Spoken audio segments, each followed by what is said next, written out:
bom dia a todos e bem-vindos à terceira sessão do RH 4x4. E eu começo por dizer que este tem sido um projeto fantástico, de facto. Em pleno confinamento, desenvolvermos e levarmos a cabo um projeto com mais de, até ao momento, 200 pessoas inscritas, tem sido um trabalho e um esforço de equipa hercúleo e com todas as limitações. Temos tido um feedback e reações muito positivas que nos deixam, de facto, muito orgulhosos e muito satisfeitos e com vontade de contribuir e dar cada vez mais também a quem está a assistir e a quem nos está a acompanhar. Aliás, esse desde o início, desde a fase em que desenvolvemos este projeto, foi um ponto de ordem para nós. Queríamos levar a cabo uma iniciativa que, mais do que transmitir algum conhecimento, fosse uma perspectiva prática, pragmática e objetiva. De facto, chegar às pessoas, chegar aos recursos humanos, chegar a quem gera pessoas e falar e abordar temas que estão no dia-a-dia em cima da mesa de cada gestor, de cada responsável de recursos humanos. Sempre numa perspectiva muito simbiótica de relação RH-legal, recursos humanos parte ou vertente legal, que acreditamos que é o que faz mais sentido. Afinal, que gestor de recursos humanos é que não tem na sua secretária ou na sua prateleira um código de trabalho? Acho que isso faz parte, de facto, do dia-a-dia. E até a própria escolha dos temas a tratar. Hoje, os subsídios de função e as comissões de serviço. Nas anteriores sessões, a adaptabilidade, o banco de horas, o código de conduta e assédio, são temas, sem descurar a importância de nenhum, mas são temas do dia-a-dia da gestão de recursos humanos. Temas que devem estar em cima da mesa e ser tratados quase numa base diária. E isto apesar da pandemia Covid e de toda a situação que estamos a passar. Não há desculpas para isso. É no fundo aquela perspectiva que também já fomos abordando no passado, que a lei laboral, mais do que amarras, mais do que uma rigidez, é uma ferramenta que tem de ser trabalhada, tem de ser conhecida e tem de ser aproveitada. Claro, a abordagem em sessões de 45 minutos é sempre curta. Porventura, no final, ficam até mais questões do que tínhamos inicialmente. Mas isso não é propriamente mau, isso não é propriamente negativo, é de facto até se calhar a oportunidade que temos para, no dia da manhã, em equipa, na empresa, pensarmos e desenvolvermos aquilo que falamos, aquilo que sentimos aqui nestas sessões e aplicar ou não, ou aplicar desta ou daquela forma, ou desenvolver desta ou daquela forma na nossa organização. A acompanhar-me neste périplo tenho, como de costume, a minha colega, a Sofia Mesquita Guimarães, e atrás destas câmaras tenho uma equipa a quem reconheço e a quem agradeço todo o esforço e também toda a paciência nestes últimos dias e eventos. Antes de entrar no tema propriamente dito, numa introdução que já se alongou, informo, e para os que assistem pela primeira vez, ou renovo, que esta é a terceira de 4 sessões temáticas. No final teremos uma quinta sessão, o Meet the Speakers, onde teremos a oportunidade de, num confronto mais direto, numa relação mais direta de perguntas e respostas, responder a algumas das questões que foram colocando e que foram enviando e que foram dando feedback ao longo das últimas semanas e também termos a oportunidade de conhecer e, quem sabe, promover mais conhecimento ainda e mais troca de experiências. Daí que incentivo todos a colocarem as questões e comentários no chat. Entrando agora no tema, propriamente dito, subsídios de função e comissões de serviço. Alguém, porventura, mais desatento, poder-se-ia perguntar ou questionar se isto são temas e assuntos para tratarmos numa iniciativa como é o RH 4x4. Para nós, são. Deus e o diabo estão nos detalhes. E, perdoem-me esta expressão, mas são detalhes como o subsídio de função e como as comissões de serviço que podem muitas vezes limitar ou acautelar alguns pontos mais frágeis da nossa empresa, da nossa organização, ou reforçar e amplificar alguns pontos mais fortes. E vejamos, começamos por abordar, se calhar começamos pelo final, pela comissão de serviço, abordar a comissão de serviço em particular, e de que forma é que esta pode funcionar e ser uma ferramenta importante. E isto numa dupla perspectiva, a perspectiva externa e a perspectiva interna. A nível externo, pode tratar-se, e vamos ver isso ao longo desta sessão, de um importante mecanismo de recrutamento para certas funções. A nível interno, por outro lado, é pode ser, de facto, um meio para promover a polivalência funcional de colaboradores, a rotatividade de chefias, testarmos determinados colaboradores em determinados postos, cargos de direção, mas também percebermos e analisarmos as suas capacidades de liderança e compensar esforço e mérito de colaboradores. Em oposição e em jeito de conclusão, vamos também analisar, contrapor esta figura da Comissão de Serviço com a tradicional, digamos assim, mobilidade funcional, por adendo ao contrato de trabalho ou não, ou então a eventual atribuição de um complemento salarial como subsídio de função. Mas tentemos começar pelo início e tentemos perceber, antes de mais, e eu vou pedir à Sofia que nos explique nesse ponto, como surgiu, afinal, a Comissão de Serviço. Porquê e como é que esta figura acabou por existir no nosso ordenamento jurídico de direito do trabalho privado. Sofia. Então, a figura da Comissão de Serviço, como figura de direito privado, surgiu inicialmente como baseada numa figura que já existia na função pública, ou seja, no direito público. Muitas vezes, quando no âmbito da função pública era necessário que certos cargos fossem ocupados por pouco tempo, mas por pessoas que fossem já de confiança da administração, da gestão pública da organização. Então criou-se esta figura da Comissão de Serviço, que o direito privado viu, aproveitou e reencaminhou para a sua própria lei laboral, agora no âmbito e contexto privado. E então o que é que nós poderíamos dizer como sendo algumas das características da Comissão de Serviço para podermos perceber porque é que o direito privado achou que seria interessante importar esta figura para o seu âmbito? Em primeiro lugar, quando falamos da Comissão de Serviço, estamos a falar de uma figura que é contratual, ou seja, tem que estar prevista num contrato. Só que é um contrato que se reveste características muito especiais. Para começar, o caráter transitório e duração limitada da Comissão de Serviço. Também podemos ainda falar dos postos de trabalho que estão normalmente associados à Comissão de Serviço. Como eu já adiantei, isto surgiu no âmbito da função pública, em que os cargos de administração eram ocupados transitoriamente por pessoas de confiança. Então, quando nós temos uma Comissão de Serviço, só pode ser ocupado, os cargos que podem vir a ser ocupados são cargos de chefia, normalmente que tenham reporte direito à administração, cargos de administração, o cargo de secretariado pessoal da própria chefia da administração ou ainda outros que estejam previstos no IRCT, mas que normalmente são sempre cargos de confiança associados a qualquer um deste tipo de funções. Em suma, são sempre cargos de elevada responsabilidade e de elevado grau de confiança do empregador em relação ao trabalhador que o vai ocupar. Pondo em exemplos, tanto podemos estar a falar do diretor financeiro de uma empresa, isto agora no contexto privado, que é o que nos importa, ou até podemos falar do chefe de linha de uma têxtil. Qualquer uma destas figuras ou destas funções poderá vir a ser enquadrada no âmbito da Comissão de Serviço. E como eu também já vos disse, o traço comum é a responsabilidade e é o grau de confiança, que nós em direito chamamos de fidúcia, que tem que existir entre o empregador e o trabalhador. E então o que é que nós aqui criamos para que a transitoriedade da função fosse possível? Em primeiro lugar, e como nós todos temos alguma noção, quando nós falamos do emprego, estamos sempre vinculados àquilo que é a segurança do emprego. E a segurança do emprego reveste-se de várias formas e manifesta-se em várias consequências legais. Uma delas é nós não podemos ser retirados de uma categoria para uma categoria inferior, nem podemos ser retirados para categorias muito diferentes daquelas que temos. A nossa prestação remuneratória, ou seja, a nossa remuneração, não pode sofrer variações para baixo, por exemplo, e tudo isto são garantias que estão na lei e que nós, num contrato de trabalho normal, não podemos ultrapassar. Agora, na Comissão de Serviço, isso deixa de existir.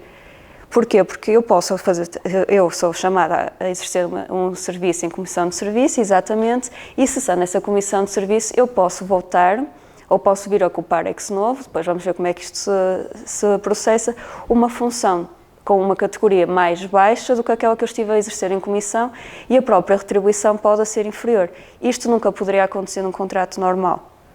Depois, quanto à cessação, mas isso o Rui depois vai explicar melhor, também temos todo um conjunto de virtuosidades que permitem, de facto, que esta figura seja transitória na medida em que a pessoa só vai ocupar o cargo enquanto eu tiver confiança nela ou enquanto eu, de facto, tiver a efetiva necessidade de que alguém esteja a ocupar esse cargo de confiança.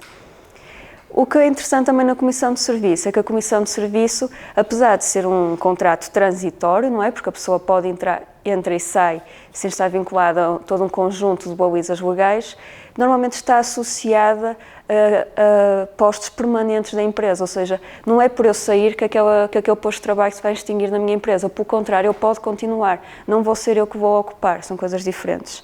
E isto também é uma derrogação muito interessante ao regime geral, principalmente quando nós sabemos que existem extinções por postos estes despedimentos por extinção de postos de trabalho e outros, que exigem, para acontecer, que o posto deixe de existir na empresa. Aqui não acontece nesta exceção. Posso cessar o meu contrato, pode cessar o meu posto, mas o posto continua para outra pessoa. Isto também é um dos pontos mais interessantes da Comissão de Serviço. Ou seja, e na prática, e quase de uma maneira bruta, brusca, o que acontece é que eu contrato alguém como empregador, um contrato que é sempre, apesar de tudo, todas estas características, um contrato subordinado, ou seja, a pessoa que eu contratar continua sujeita ao meu poder e direção, até do ponto de vista disciplinar, e essa pessoa vai desempenhar, até com alguma autonomia e com muita responsabilidade, o cargo que eu lhe designar em Comissão de Serviço. Daí que estas funções sejam especialmente ligadas à questão da responsabilidade, da confiança, como nós fomos falando, e a cargos de administração, de chefia, de direção, até de coordenação de projetos, etc. Ou seja, na prática, além de permitir esta ocupação transitória de postos, também nos permite uma outra coisa, que é quase uma seleção natural dentro da própria empresa.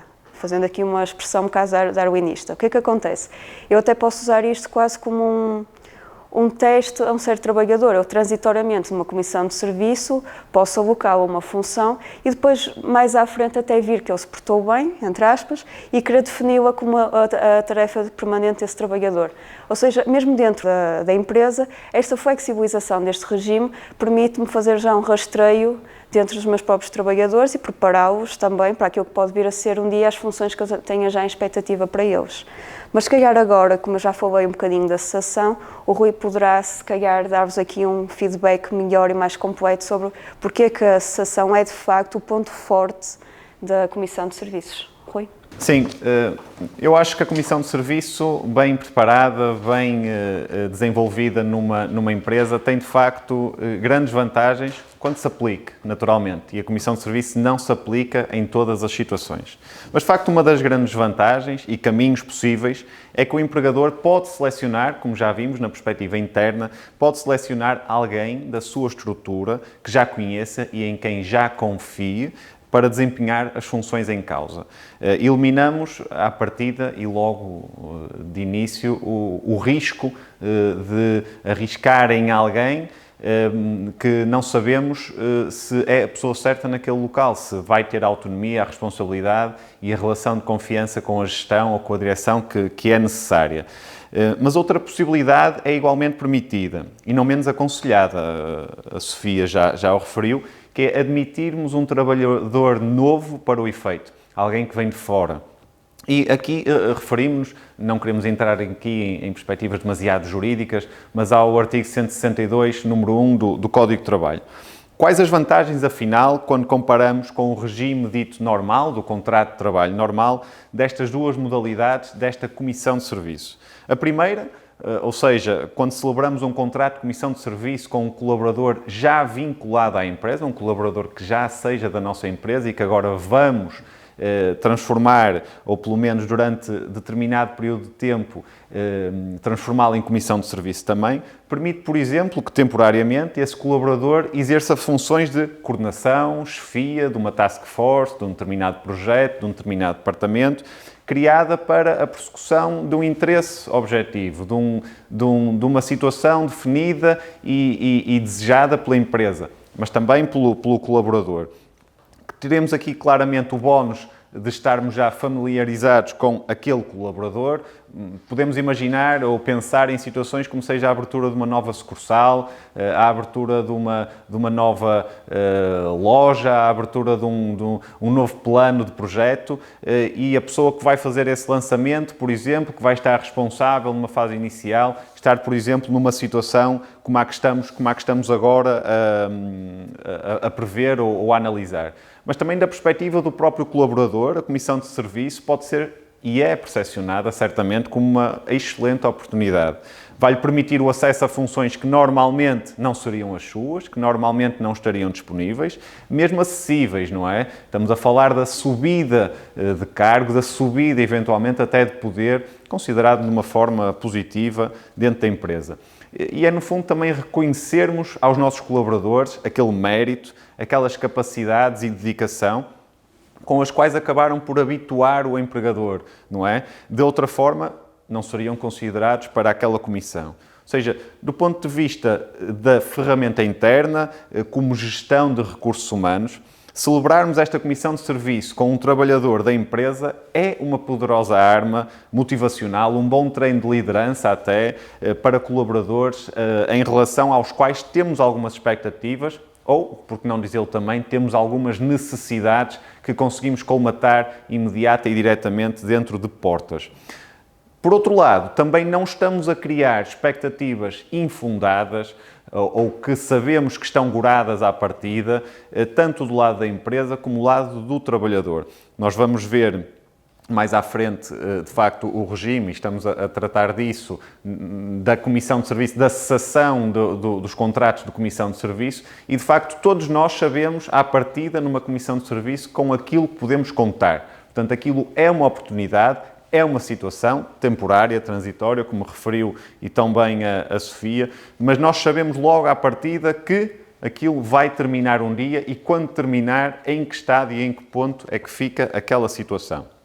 Agora, do ponto de vista mais formal, mais prático, como é que nós fazemos a comissão de serviço acontecer? E aqui eu confesso que muitas das vezes é onde nós vemos a maior parte dos erros a existirem. Vamos perceber também mais à frente que o maior erro numa comissão é mesmo não a utilizarmos, mas o maior erro formal é mesmo o procedimento de instituição de uma comissão, de um contrato de comissão, não estar formalmente, leia-se, legalmente validado.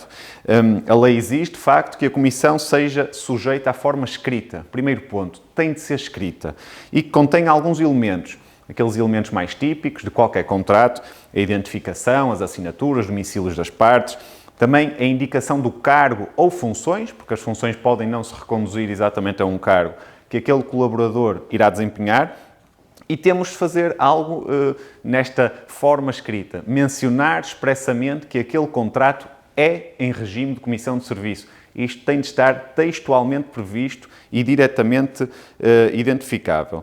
No caso de ser um trabalhador já da própria empresa, identificar também a atividade que ele já exerce, a categoria que ele já mantém dentro da empresa, bem como, sendo diversa, a que vai exercer após findar a comissão. Portanto, o que ele faz e o que ele vai fazer no final tem de estar bem definido.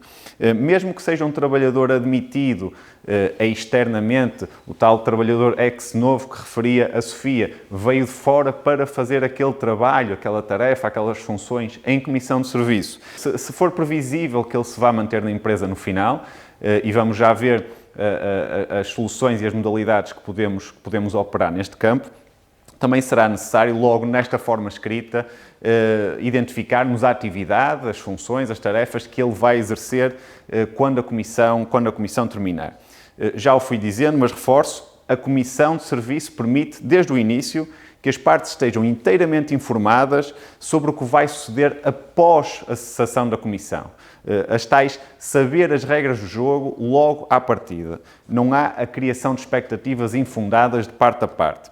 Ou seja, o trabalhador, e aqui temos sempre de prever um pouco na prática o que é o impacto desta comissão na figura e na pessoa do trabalhador, sabe desde o momento que assina a comissão de serviço com o que contar. Se vai ficar na empresa no final ou não, embora, claro, as situações podem alterar e podem evoluir, se vai retornar à categoria profissional anterior ou não, ou vai manter uma categoria profissional superior, aí não poderá haver a tal redução nem de retribuição, nem de categoria em relação ao que ele já tinha. Vamos perceber que tudo o que se passe dentro da comissão de serviço, isso sim pode desaparecer, mas na prática O contrato de comissão pode prever que, fim a comissão, o colaborador passará também a exercer outra função, sendo que ao trabalhador está sempre garantido o direito a voltar a exercer a atividade que exercia em momento anterior à comissão. Vamos ver aqui esta situação de comissão de um trabalhador já da nossa empresa como um plus, um extra, em que tu durante determinado tempo vais ter estas funções, quando elas terminarem, voltas ao que tinhas. Isto tu tens garantido. Podes é ter mais ou diferente, nunca menos. É a própria lei que o exige, artigos 163 e 164 do Código do Trabalho. Já falámos também muito de temporário, muito de transitório, mas de facto é aqui importante, até porque isto é uma das tais vantagens que estamos aqui a abordar das comissões de serviço. Qual é, afinal, contrapondo até com situações de contratação a termo, com situações de contratação com prazo, qual é, afinal, a duração de uma comissão de serviço? Há limites? Não há? E neste campo a Sofia vai-nos ajudar e vai-nos explicar qual é o limite máximo, qual é a duração que uma comissão pode acabar por ter. Uma comissão de serviço até pode ser quase perpétua, ad eternum, podemos chamar-lhe assim. Mas o que também é interessante na comissão de serviço é que quando nós fazemos um contrato de trabalho, e por norma, nós sabemos que as pessoas até tendem a contratar a termo, a regra é nós fazemos a referência a esse termo, seja até incerto, pode ser um termo certo ou incerto, pode ser incerto, mas nós no contrato de trabalho fazemos sempre questão de que o termo já lá esteja, não é? Quando o contrato é prazo. Nós na comissão de serviço, para o cessar, não precisamos ter lá nenhum termo aposto. Eu diria até que, tirando alguns casos específicos, nem faz sentido sequer que esse termo lá esteja. E quando é que faria sentido? Por exemplo, eu estou a substituir um dirigente que está de licença de parentalidade e sei quando é que ele vai voltar, porque pronto, são os dias que são. Ok, se calhar faço aí uma comissão de serviço só para aqueles dias, porque sei quando é que ele vai voltar. No caso de uma nomeação para um conselho de administração que foi nomeado para aquele ano fiscal ou para aquele ano contabilístico. Pronto, é um período que nós podemos já pré-terminar. Aí faria sentido então fazer uma comissão de serviço a prazo. Mas, regra geral, não faz sentido fazê-lo, até porque nós podemos denunciá-lo, como o Rui já disse, e motivadamente, quase despoderadamente, a comissão de serviço. Basta eu dizer que a comissão de serviço sou, ponto final. O que nós teríamos que fazer em relação à comissão de serviço, a única formalidade nesta cessação tem a ver com o aviso prévio.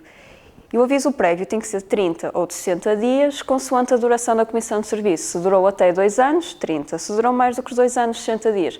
Não é assim nada por aí além que nós tínhamos que cumprir para fazer operar uma cessação que num contrato normal estaria vinculada a muitas mais obrigatoriedades legais, como nós todos sabemos.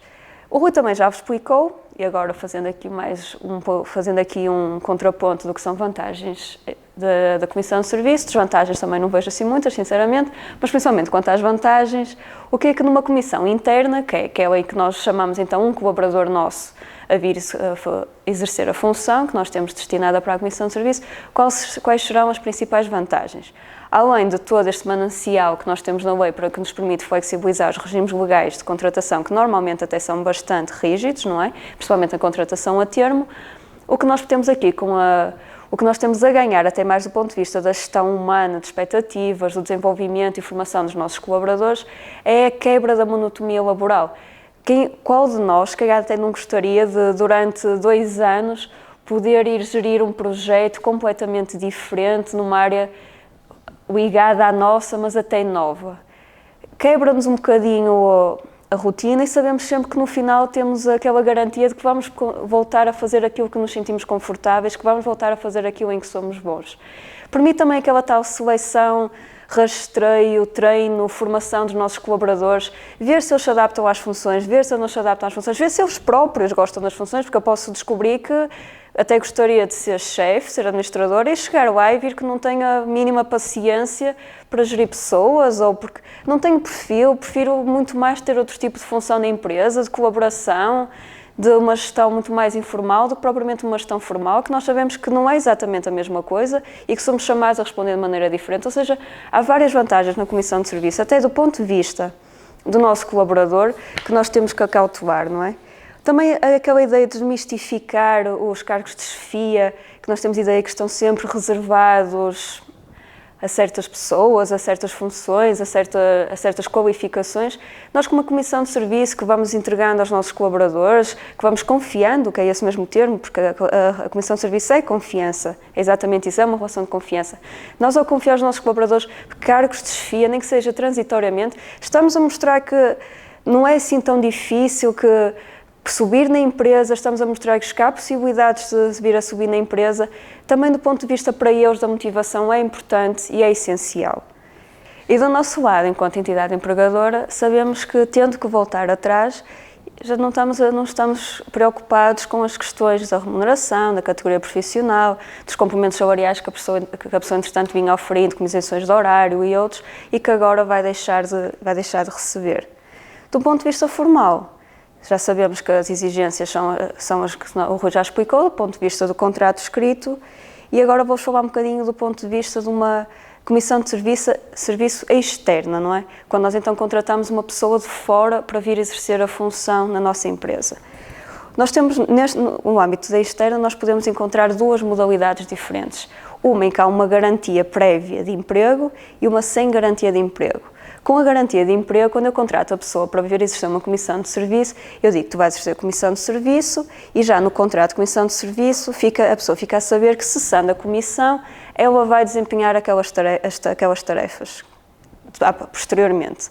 Que poderão ser perfeitamente tarefas, aqui aplica-se na mesma que nós viemos dizendo, tarefas que são de uma categoria inferior, com uma retribuição inferior, que são as regalias que estavam associadas à comissão de serviço. Mas as partes aqui, neste momento, no início do jogo, já sabem que acabando a cessação da comissão de serviço, cessando essa comissão de serviço, já sabem que as regras com essa cessação vão ser estas. Ok, eu agora era dirigente, acabando o cargo de dirigente, está aqui no meu contrato de cessação, eu vou então exercer as funções de contabilista, de gestor comercial, o que for.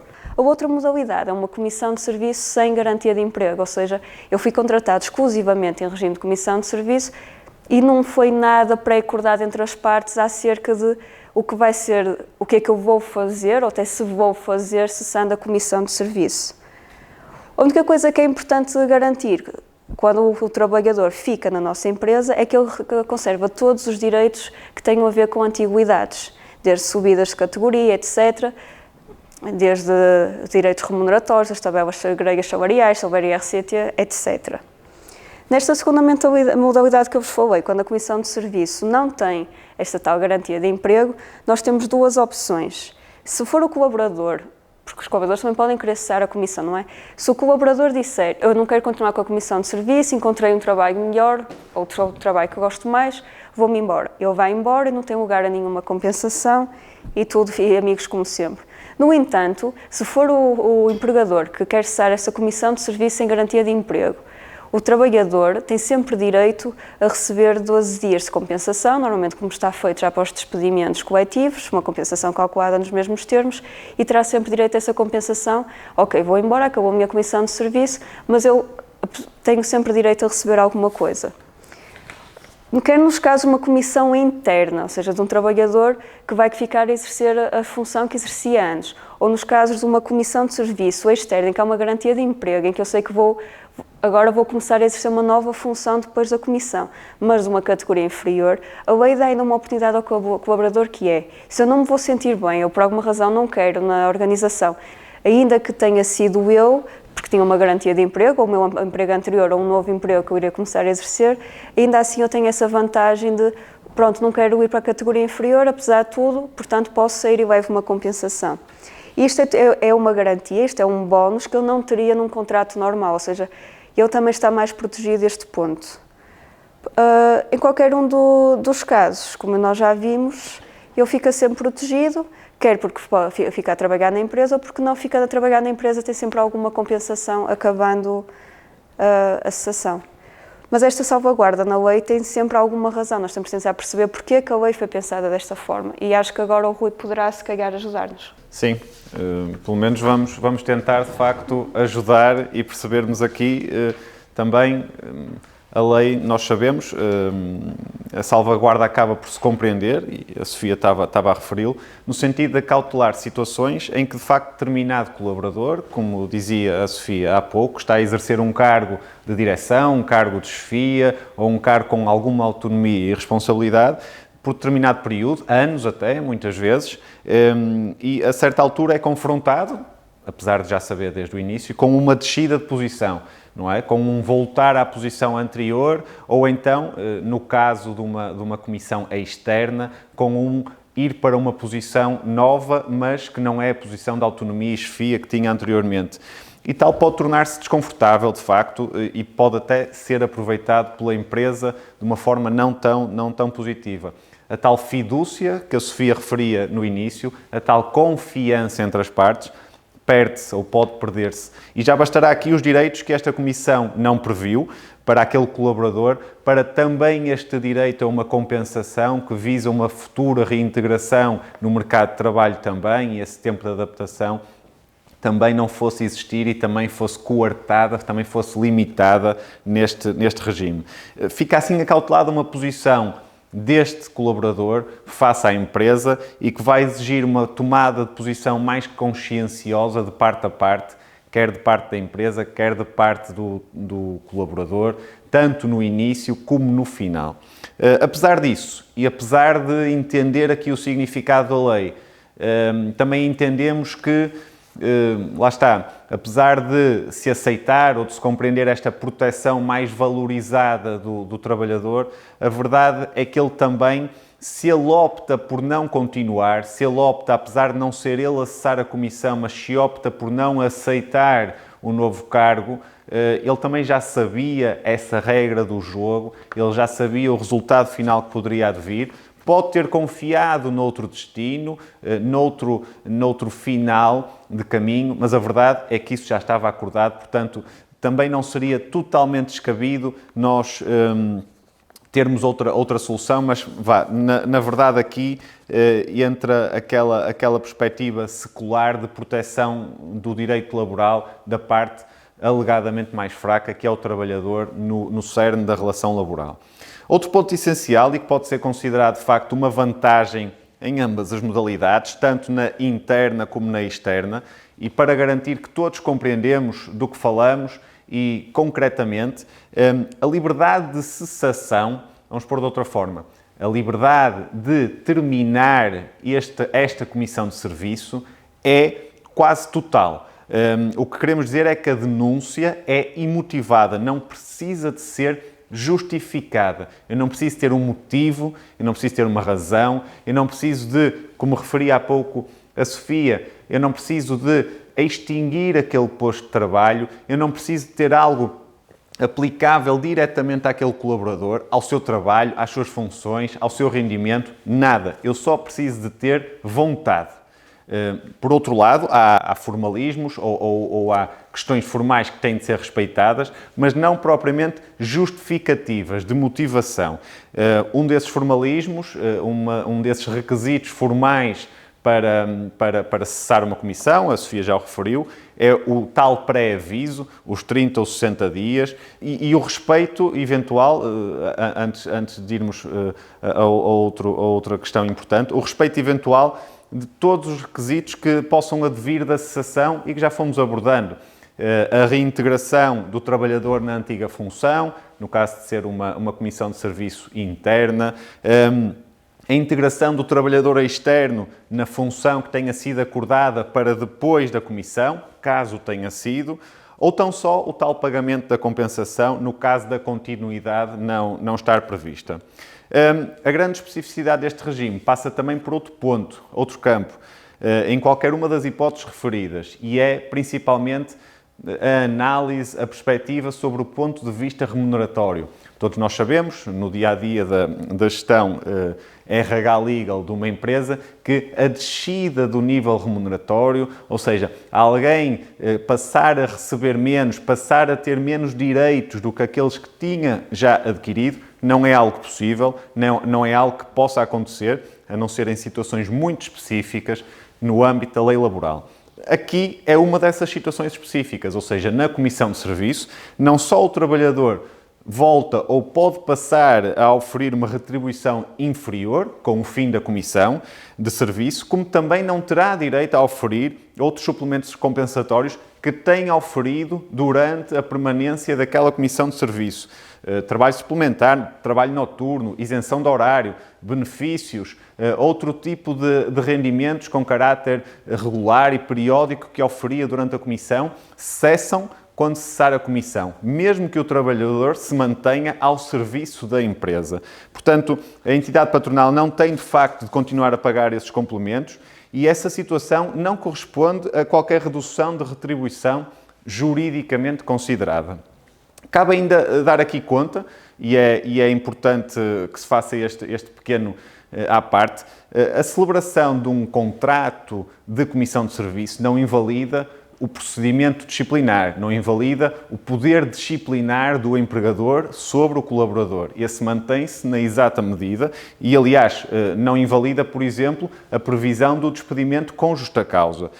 Isso está previsto no Código de Trabalho, artigo 164, que caso a comissão cesse até dessa forma, por um despedimento com justa causa, o empregador nem sequer ou não estará já vinculado ao pagamento de quaisquer valores compensatórios e até o oposto. Até pode haver a obrigatoriedade ou surgir no sentido contrário do trabalhador para a empresa, dependendo do tal fundamento e motivo da justa causa.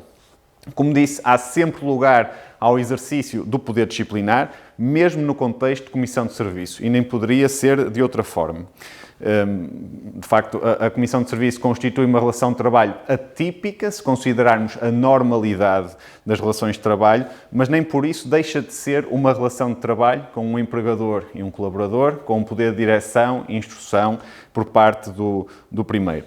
Tudo isto é válido, tudo isto que estamos a conversar, todas estas regras, todos estes conceitos, todos estes resultados, todos estes caminhos, se formalmente o regime da comissão instituído naquela empresa estiver compliant, estiver formalmente conforme com as regras legais. Se não estiver, o resultado é completamente diferente e podemos, de facto, ter uma porta aberta para termos uma situação de direitos adquiridos na empresa, quando de facto o que pretendíamos era ter uma situação acautelada de comissão de serviço. Agora, eu penso que nesta fase já estaremos equipados para fazer aqui um paralelismo, ou seja, avançar na nossa sessão e fazermos um paralelismo com a mobilidade ou a polivalência funcionais e a possibilidade de introduzirmos também aqui uma alteração ao contrato de trabalho. Naturalmente que este será o melhor caminho quando as funções em causa não possam ser reconduzidas à necessidade ou à formalidade de uma comissão de serviço. Como vimos, para celebrarmos uma comissão de serviço há requisitos para isso, não é qualquer cargo, qualquer função que pode estar sobre a égide, sobre o guarda-chuva de uma comissão de serviço. Quando não temos essa possibilidade, quando não conseguimos encaixar o cargo ou funções ou o colaborador em causa no âmbito desse contrato, existem outras formas e, porventura, a mais acertada, a mais direta, será mesmo a mobilidade ou polivalência funcionais, que podem, de facto, aqui exigir uma alteração ao contrato de trabalho. Obviamente que a possibilidade de alterar um contrato de trabalho pressupõe aqui que o colaborador já faça parte da nossa estrutura, ou seja, já seja um colaborador nosso. A Sofia, neste campo, vai-nos explicar duas vias que podemos explorar no âmbito desta mobilidade e no âmbito desta polivalência. Com contrato, sem contrato, ou estando prevista no contrato ou não? Então, quanto às duas vias que o Rui teve a explicar e quanto à necessidade de introduzirmos então uma alteração no contrato de trabalho ou não, o que nós poderemos dizer é que nós temos duas opções. Se as funções que nós queremos atribuir ao colaborador forem muito diferentes, muito distintas, não tiverem nada a ver com a função que ele exercia anteriormente, nós temos então que introduzir a tal alteração ao contrato de trabalho que o Rui vinha a falar. E como é que nós fazemos isso? Através dos conhecidos acordos de mobilidade funcional. Estes são acordos que normalmente podem ser celebrados com uma duração de até 2 anos e em que nós fazemos um acordo escrito, com uma espécie de adenda, aditamento ao contrato de trabalho, e o teu trabalhador dessa adenda diz que vai exercer temporariamente, por um período que será de X, não é? As funções associadas à categoria de Y, e pronto. E a partir daí depois pomos tudo o que for necessário dizer. O que é preciso ressalvar aqui?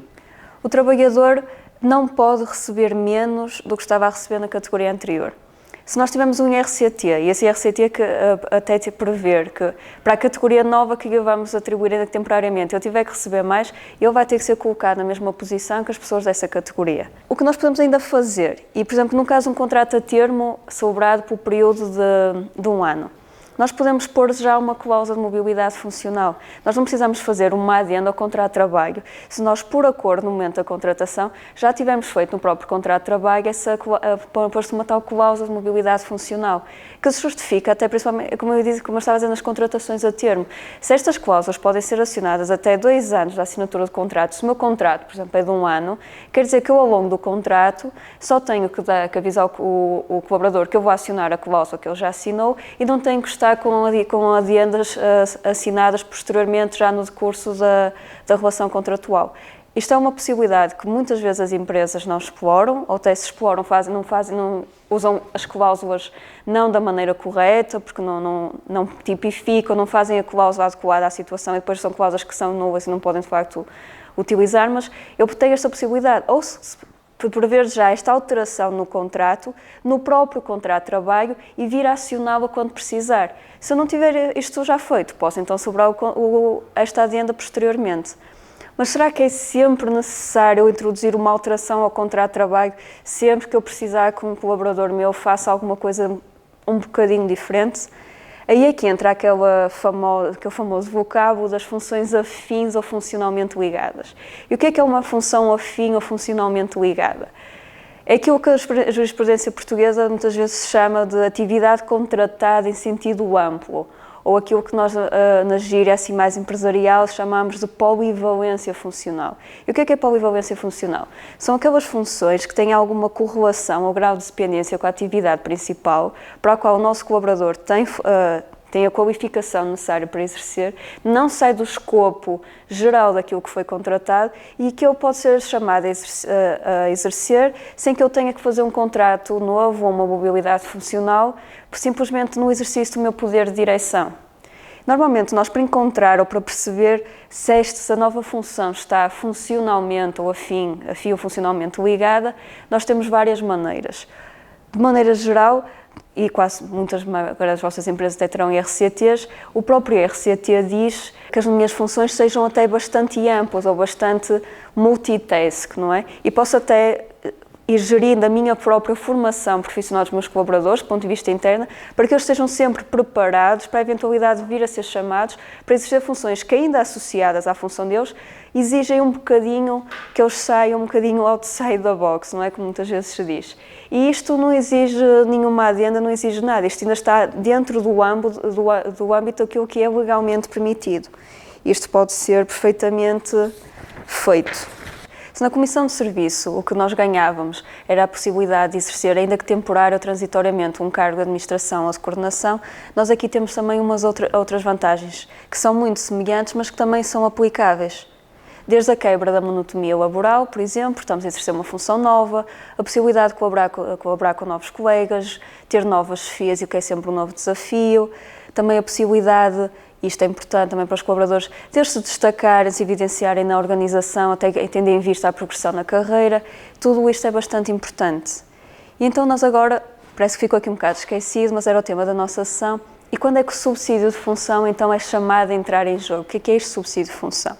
O subsídio de função pode ser, na nossa opinião, será principalmente aplicável naquelas situações em que eu, em cumulação a função que eu vou continuar a exercer, sou chamada a dar um extra, sou chamada a fazer alguma coisa adicional.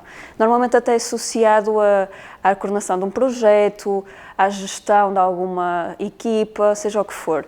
Vejam, por exemplo, o caso de uma enfermeira que é designada para gerir aquele turno da noite, ou até alguém que a quem é entregas uma carteira de clientes e fica com essa responsabilidade, ou seja, fará sentido atribuir a essas pessoas um complemento que de facto vá remunerar aquele trabalho extra que elas vão ter com um acréscimo àquela função que eles vão continuar a exercer. Ela vai continuar a ser enfermeira e ele vai continuar a ser gestor comercial. Simplesmente vão ter todo um trabalho de logística que é crescido e que deve ser compensado como tal. E também do ponto de vista da motivação dos nossos colaboradores, para se mostrarem até mais adeptos, mais abertos também à questão da polivalência e da mobilidade funcional, se nós também associarmos um bocado, às vezes, o complemento de função a estas questões de mobilidade funcional, também se calhar vamos ter uma maior produtividade e também uma maior predisposição da nossa organização a que eles próprios exerçam estas funções. Por fim, eu acho que o que nós aqui tentamos provar é que a flexibilidade existe na lei laboral, tem os seus limites, é verdade, mas há sempre maneiras de a flexibilidade vir a operar, quer do ponto de vista benéfico do colaborador, que ele também tem muito a ganhar com isto, mas também do ponto de vista da empresa, que pode fazer esta gestão para ela e também para o seu colaborador, como eu acabei de dizer.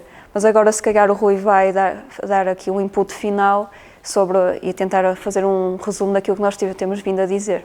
Sim, de facto aqui uma pequena ressalva. Eu penso que a Sofia terá exposto isto, mas para que fique claro, por exemplo, no caso dos subsídios de função, o que é que nós não conseguimos muitas vezes, se calhar a maior parte das vezes, encaixar na tal comissão de serviço? É o reporte à direção, é o reporte à chefia. Portanto, há uma função acrescida, mas não há uma autonomia, uma responsabilidade que exija, por exemplo, um reporte à chefia ou que consiga ser balizável, definido, e então, nesse caso, ficamos limitados para uma aplicação de uma comissão de serviço. Ainda, de facto, e de forma breve, porque já estamos a caminhar para o final, este subsídio de função, este mecanismo também, tem de ser utilizados com a devida parcimónia, porque atribuídos sem uma causa justificativa, sem um plano por trás, sem algo pensado e estruturado, podem de facto vir a constituir aquilo que comumente definimos como direitos adquiridos. Afinal, se eu exerço esta mesma função, se eu tenho estas mesmas responsabilidades há anos, sempre recebi o mesmo valor, independentemente do mês ou da situação que esteja, mas sempre recebi o mesmo valor remuneratório, foi atualizado anualmente até. Hoje em dia, este é o meu valor de remuneração mensal, não é? Portanto, ter cuidado, ter cautela, fazermos as coisas com conhecimento e saber para que possamos gerir as expectativas e gerir o risco associado ao que é a gestão de pessoas numa empresa. Daí que digamos sempre que é essencial um conhecimento sério e vinculado por parte da empresa dos vários mecanismos que acaba por ter à sua disposição. Há casos e situações em que um subsídio de função bem determinado e definido serve perfeitamente os objetivos da empresa e do colaborador, compensar, reconhecer, diferenciar, enquanto existir motivo para tal, sem defraudar expectativas. Noutras situações, a mobilidade ou a polivalência funcional podem, de facto, principalmente se já até previstas no contrato de trabalho, ou não, e há caminhos para o fazer, ser a resposta mais célere, eficaz e legalmente acertada para uma necessidade daquela organização. Por outro lado, a comissão de serviço, até para determinados cargos, bem trabalhada e nas suas diferentes formas, pode ser uma ferramenta essencial na gestão de carreiras, por exemplo, na gestão de carreiras internas dentro de uma empresa, no ensaio de colocar as pessoas certas naquele lugar e fazermos o tal trial, o tal ensaio de chefia que a Sofia referiu durante a apresentação, na gestão de uma organização que vai arriscar passar o departamento comercial para um novo diretor que vem numa área diferente, com ideias diferentes, com um projeto diferente e que se propõe a fazer um trabalho totalmente inovador. Não sabemos como vai correr, não sabemos se é o caminho certo, mas queremos trilhar este caminho e queremos gerir esse risco e arriscar de parte a parte. Pontos comuns a todas estas ferramentas. São ferramentas que existem atualmente, portanto, estão disponíveis, podem ser utilizadas, mesmo que não estejam previstas contratualmente, há caminhos para as prever e implementar.